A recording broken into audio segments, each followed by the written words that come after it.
computer-controlled milling machine delicately and precisely engraves our series title onto a piece of specially prepared plastic.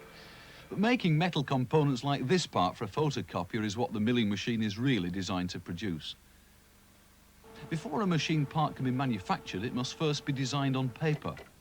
Now, a computer-aided design system can save you all that time with pencils and rulers.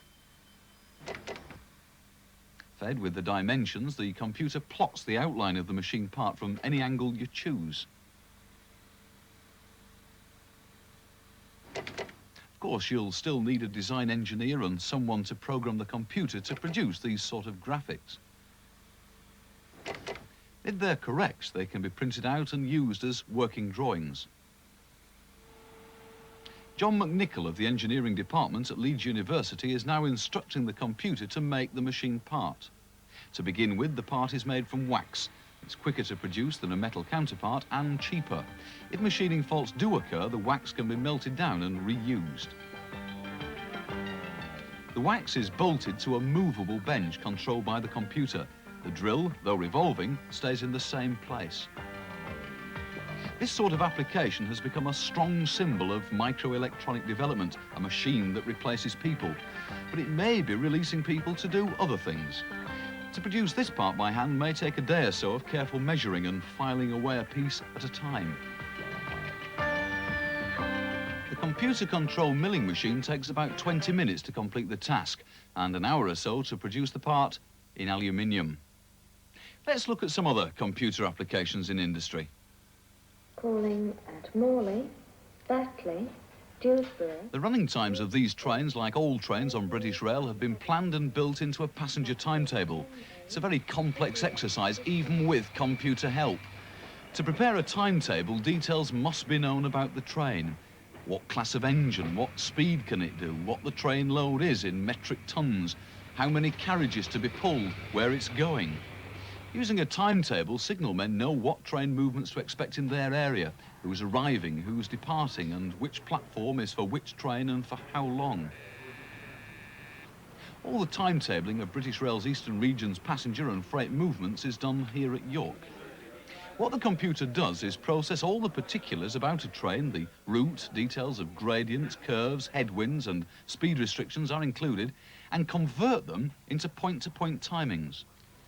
These are the timings a train must maintain between frequent points on its journey. Once the printout arrives, the business of preparing timetables can begin. Eric Ray of British Rail explains. All the engine capabilities, the weight of the train, in the case of the high-speed train, the number of vehicles on the train, wind resistance and all the other various technical details are fed into the computer, and the computer comes out with a table which we convert into point-to-point timings. Well, here are some point-to-point timings for a special excursion train travelling from Berwick to Newcastle. I asked a timetabling officer to show me what he does with the figures when he receives them from the computer. I'm happy with this now, except that I must prove it on the graph that I'm not clashing with other trains, either at junctions or stations, or going in other directions. Now, each one of the horizontal lines represents a passing point or a station, and each one of the small squares is 1 minute. So we know that 14:13.5 at EG 402 is there. And now I'm going to progress the train through on the graph. That's 14:16, passing Berwick. The next point is passing Belford at 14:27.5, which is there. 14:39.5 at Almouth. 14:53.5 at Morpeth. 15:13 arriving Newcastle. Using graph paper to prove a train is much quicker than referring to several timetables, having to cross-check each time. If there's one clear point that people have about the new technology, it is that its introduction will cost jobs. Barry Sherman disagrees. I mean, very, very few of all the redundancies in Britain, very few, are down to new technology or new systems. They're down to a classic slump like the 1930s. Now, if you're in a position where you've started to invest again, which means the economy has started to grow again, you start to hit a completely different ball game.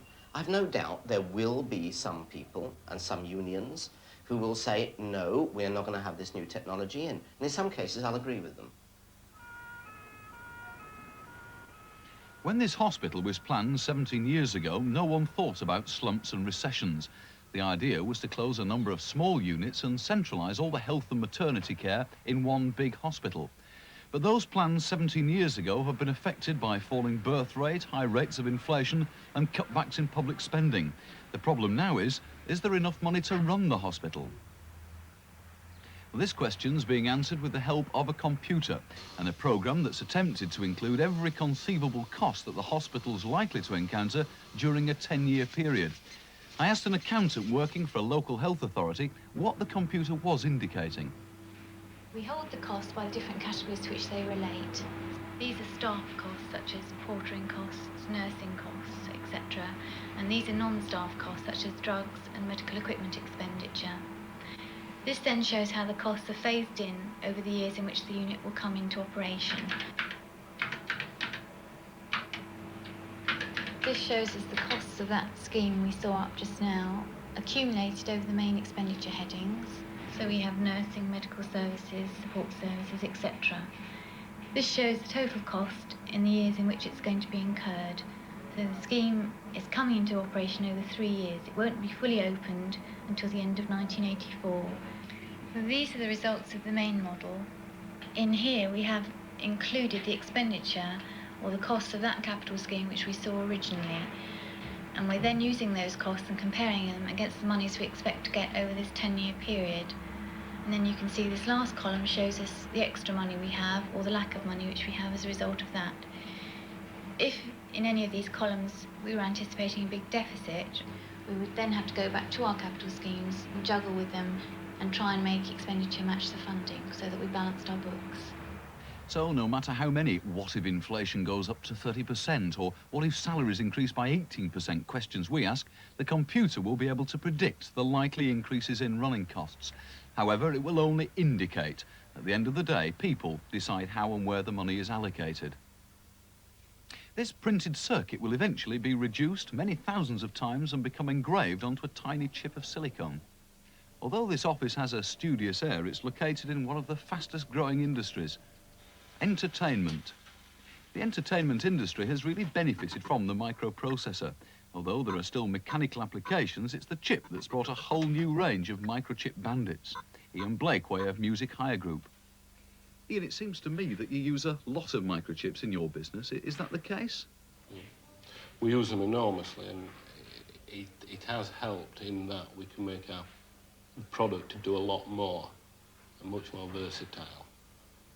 Ultimately, from our point of view, that will mean that it will earn more money. One of MHG's products is the wall box record selector. It's microcomputer controlled.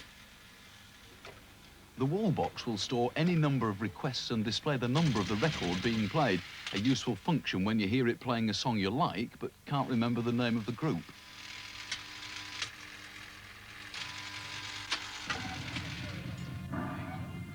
The building is a delight for anyone who likes playing electronic games. I asked Ian Blakeway about the type of work that people were doing. A works department where we rebuild equipment that we've already used once, and we employ 30 to 40 people in that department. We manufacture other equipment, or in the manufacturing department which you've seen, employing approximately 30 people.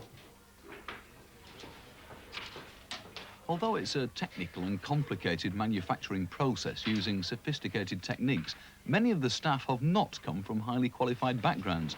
Many of them had no previous experience of this kind of work.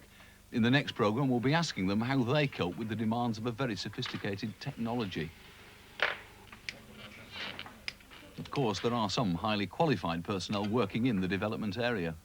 In the research department, we employ approximately a dozen who are very highly qualified, of course. But as a backup, there's obviously all the backup services that is needed from there, in fact, to make the product work. Out on the site, in the pub where the machine's working, you have the engineer who repairs the equipment, the lads who actually wheel it in, and a whole range, in fact. Ian, do you see the microchip creating jobs, helping chances of employment in your business? In our industry, it certainly has. In some areas, the new technology can create jobs, even for people who lack specialised training. It isn't that sophisticated, it isn't that difficult in learning terms. And the younger you are, the easier it is to cope with it. I think the problem is that the companies that have actually expanded productivity, expanded output, because they're using new technologies, are actually doing it at the expense of other companies who haven't. And the other companies are actually folding and going to the wall and making people redundant. So we've got this crazy situation where if you use the technology, you're making people in other firms redundant, and if you don't use the technology, your own firm is going to have people made redundant. And that is overall. And that will always happen if you don't have growth of demand. One firm that's continued to enjoy a demand for its products is S.R. Gent & Company of Barnsley. S.R. Gent have successfully incorporated computers into their manufacturing process. What do they make? Trevor Parker, production manager. We are a major supplier to Marks & Spencer's, and we supply with high fashion ladies' wear and nightwear, and children's wear, outerwear and nightwear. At the heart of every successful garment is the pattern. A well-designed pattern will produce a well-designed garment, and every garment is made up from a number of individual patterns. There'll be patterns for the sleeves, the collar, the cuffs, and the front and back of a blouse or shirt, for instance. And here, designers work on new garments that will eventually be sold in high street shops. The individual one-off designs are made up on the premises. They'll then be shown to buyers from the big retail stores who will, if they like the design, order many thousands in a variety of sizes.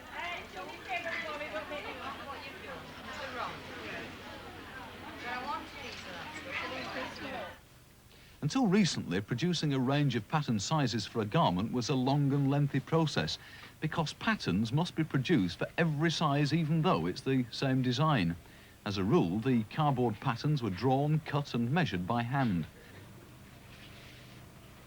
Unless each pattern for each size was properly made and checked thoroughly, design faults could occur, or worse, the garment just wouldn't fit. Now all that has changed. Sizing up and sizing down patterns is now done on a computer. First, a standard size 12 is digitised. That is, its dimensions and shape are numbered, and those numbers are put into the computer's store. Next, the computer, on a command, sizes up from size 12 and down from size 12 and displays the graded patterns on a screen. I asked the computer grader how her work differed from cutting patterns by hand. This computer does the grading for me. I still use the basic size 12 pattern, which I've put the grade rules on, and the computer grades it accordingly. The next step in the process is also computerised. Trevor Parker explains. As you can see here, Lynn has brought up a lay plan marker onto her screen, which at this stage allows us to, like a jigsaw, fit the pattern pieces into a determined fabric width. Whether a pattern piece is fixed in position on a cloth lay or can be moved around at will is controlled by this box. The pattern pieces are brought down, moved around and adjusted by this light pen. The purpose is to maximise cloth use so that there's minimum waste. Once the lay plan marker has been stored, we then put a command in to the computer, say, draw this particular marker on this plotter just here. As you can see, the plotter is generating the lay plan marker through the system. These are full-size patterns. They're placed on top of the chosen material and a hand cutter traces round the pattern outline. The layers of material can wobble in inexperienced hands, which is why the new cutting machine at the factory covers the layers of cloth with polythene and literally sucks it onto the table.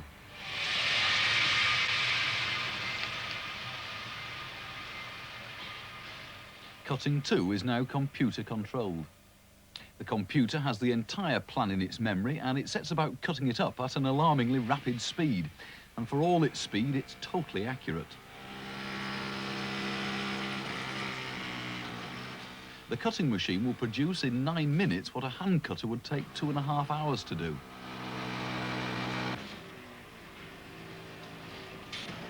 How has the introduction of new technology helped the manufacturing process? 5 years ago, who would have thought that we could have computer graded, or we could have computer lay planned, and even cut with a computer? Now these have come to the fore, we have seen the difference. It has meant for us a whole new area that we can hit the fashion market very, very quickly with change of styles and reflexes. Now we're looking for the intermediate, which means the cloth spreading machines will have computers fixed to them to assist the girl in her everyday operation. Also, we'll be looking into the designing feature, where we'll allow designers the possibility of designing on a computer. Unlikely as it may seem, the warehouse too has its own computer terminal.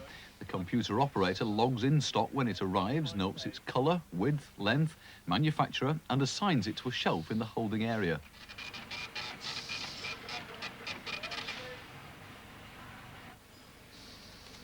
It provides typed stick-on labels to identify the cloth while at the same time performing stock control functions.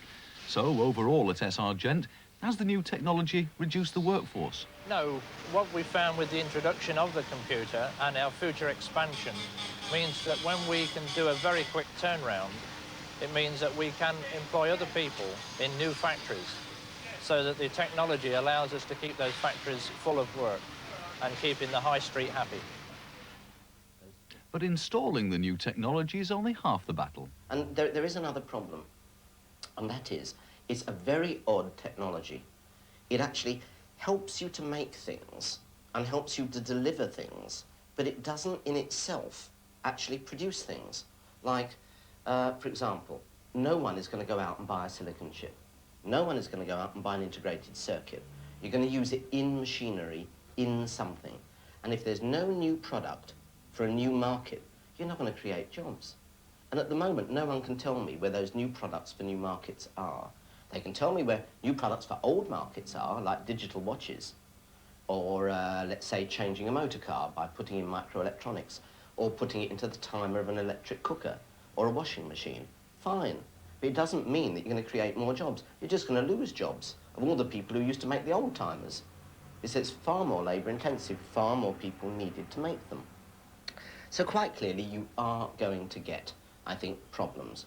And the game is to try to get the maximum out of the technology, and we must have that technology, because if we don't, we can't compete. And if we can't compete, we just end up, as we are at the moment, only 5 times worse. In the next programme, we'll look at training schemes.